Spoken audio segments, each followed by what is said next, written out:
Gerações, uma saga imaginária, dor e vingança. Bem-vindos ao canal Nautilus e hoje nós vamos de John Byrne. Essa edição, que é o número 3 de um conjunto de 4 números contra o desenroladas do tempo da DC, sem os reboots, como se nunca tivesse parado. No caso aqui é Dor e Vingança, é o número 3, que marca o número de 1979 a 89. No caso aqui, O Despertar dos Deuses, uma tira de jornal que conta, que notifica o casamento da senhorita Kent com o Sr. Wayne. No caso, Bruce Jr. Wayne. No caso aqui começa com um super-homem bem velhinho mesmo, e Lois Lane também bem velhinha, se tratando de um câncer.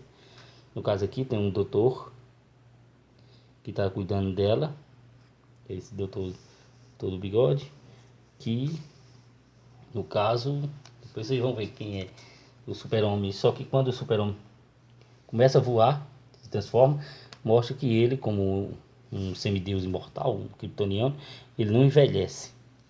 Mas aqui ele já é o editor-chefe do Clarim Diário. No caso, aqui ele olha e tá a Supergirl e o Batman, que são namorados, que é a filha do Super-Homem com o filho do Batman. E eles enfrentam Brainiac, uma fórmula do Brainiac gigante. Só que o Batman tem feito um desmantelo lá na máquina, na nave dele, e a Supergirl empurra o coisa para longe da Terra, mas há uma implosão e ela salva ele e fala que não queria perder o cara e acabar com o casamento, destruindo ele. Aí volta aqui para Jimmy Olsen, já velhinho, pedindo para sair.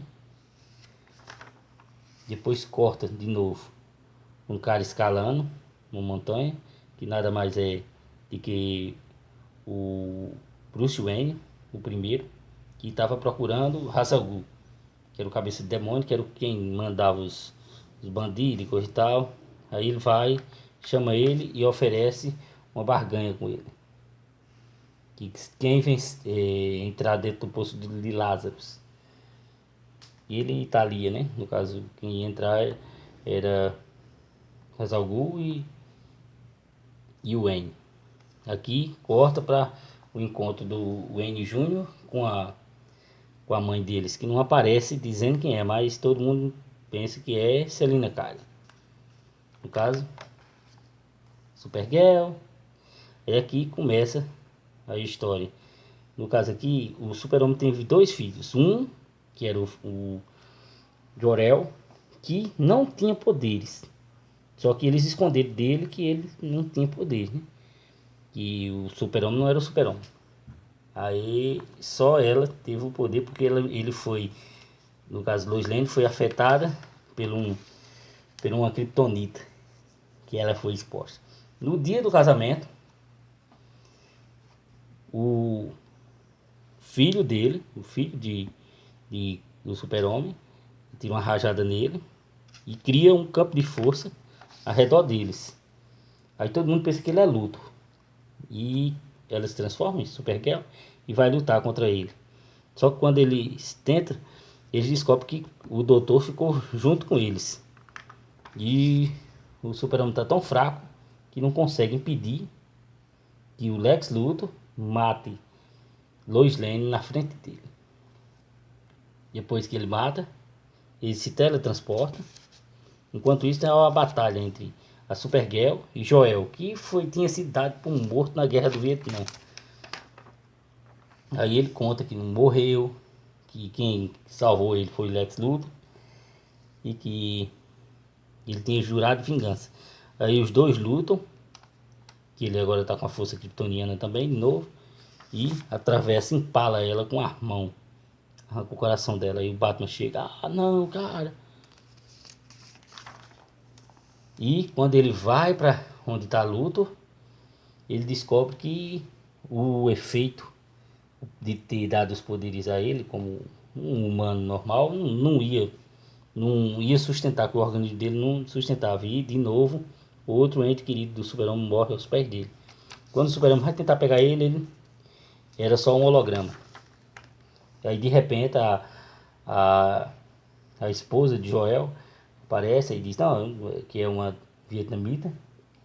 Aí diz, não, que infelizmente, coisa e tal, o Super-Homem olha e diz que o menino também era do mesmo jeito dele, já tinha sido, tinha trazido o traço genético de não ter poder. Só que aí o Batman chega, que o Batman, que é o filho de Bruce Wayne, diz que ele ia criar o menino, que ia unir as famílias, né? No caso, ele criou o menino como se fosse o Asa Noturna. Não temos escolha, senhor presidente. Crime e Castigo, 1989, 10 anos depois. No caso aqui, segunda parte, vemos Hal Jordan como presidente dos Estados Unidos indo buscar uma kryptonita que o Super-Homem tinha dado. E vemos um Batman diferente, um Batman mais tecnológico, mais como Garra das Trevas do que o próprio Batman mais moderno. No caso, ele destrói tudo e é atrás do Super-Homem para enfrentar o Super-Homem e prender o Super-Homem pelo assassinato de Lex Luthor. Só que quando ele vê, o Super-Homem está sem poderes. E o Super-Homem conta que Lex Luthor lutou com ele e descobriu que ele tinha matado Jimmy, tinha matado a mulher de Jimmy, todos os amigos do Super-Homem do passado, ele tinha matado. E contou ele tinha passado 10 anos, mostrou a Kryptonita dourada, que tirava os poderes do Super-Homem, e contou a verdade a ele. Quem ele era? Não era Lex Luthor, ele era o Ultra-Humanoide, que tinha sido transferido a mente dele para o assistente dele, que no caso era Lex Luthor na época. No caso, ele ia transferir a mente dele para o Super-Homem e o Super-Homem não aceitou isso e usou a última coisa que ele tinha, que era um pedaço de metal, e jogou na máquina. Só que na mesma hora que aconteceu isso, ele foi levado por... Foi transmitida essa imagem do Super-Homem matando ele para todo mundo.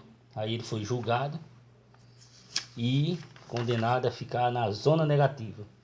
E o Batman usou o artefato do projetor da Zona Fantasma, que levou o Super-Homem para a Zona Fantasma.